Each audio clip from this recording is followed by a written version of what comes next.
السلام علیکم ناظرین، مغربی معاشرے میں ہم جنس پرستی کی لت قانونی قرار پا چکی ہے اور ہم جنس پرست جوڑے شادیاں بھی کر رہے ہیں۔ اب جرمنی میں ایک عورت اس سے بھی آگے کی حد عبور کر گئی ہے اور شرمناک طور پر ایک مرد کے ساتھ شادی کے علاوہ ایک لڑکی کے ساتھ بھی منگنی کر چکی ہے اور اب اس سے شادی بھی کرنے کی خواہاں ہے۔ میل آن لائن کے مطابق اس 27 سالہ لڑکی کا نام سسکیا مشالسکی ہے جو جرمنی کے شہر ہیمبرگ کی رہائشی ہے۔ اس نے 2017 میں 31 سالہ مارسین کے ساتھ شادی کی تھی اور دونوں ہنسی خوشی رہ رہے تھے کہ گزشتہ سال سسکیا کی ملاقات 27 سالہ لیو نامی ایک لڑکی کے ساتھ ہو گئی اور دونوں کے درمیان ہم جنس پرست کا تعلق قائم ہو گیا۔ رپورٹ کے مطابق سسکیا نے لیو کے ساتھ اپنے تعلق کے بارے میں اپنے شوہر مارسین کو بتایا اور اسے لیو کو اپنے رشتے میں شامل کرنے کو کہا، جس پر مارسین رضامند ہو گیا۔ تب سے مارسین، سسکیا اور لیو ایک ساتھ رہ رہے ہیں اور اب ایک طرف سسکیا مارسین کی بیوی ہے اور دوسری طرف لیو کے ساتھ بھی اس کی منگنی ہو چکی ہے۔ اگرچہ سسکیا قانونی طور پر لیو سے دوسری شادی نہیں کر سکتی، تاہم سسکیا اور لیو کا کہنا ہے کہ وہ کسی بھی طرح 2021 میں شادی کر لیتے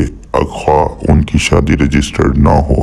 سسکیا کا کہنا تھا کہ مارسین اور لیو دونوں میرے شریک حیات ہیں، میرا ان دونوں کے ساتھ جسمانی تعلق ہے لیکن ان دونوں کا آپس میں ایسا کوئی تعلق نہیں ہے۔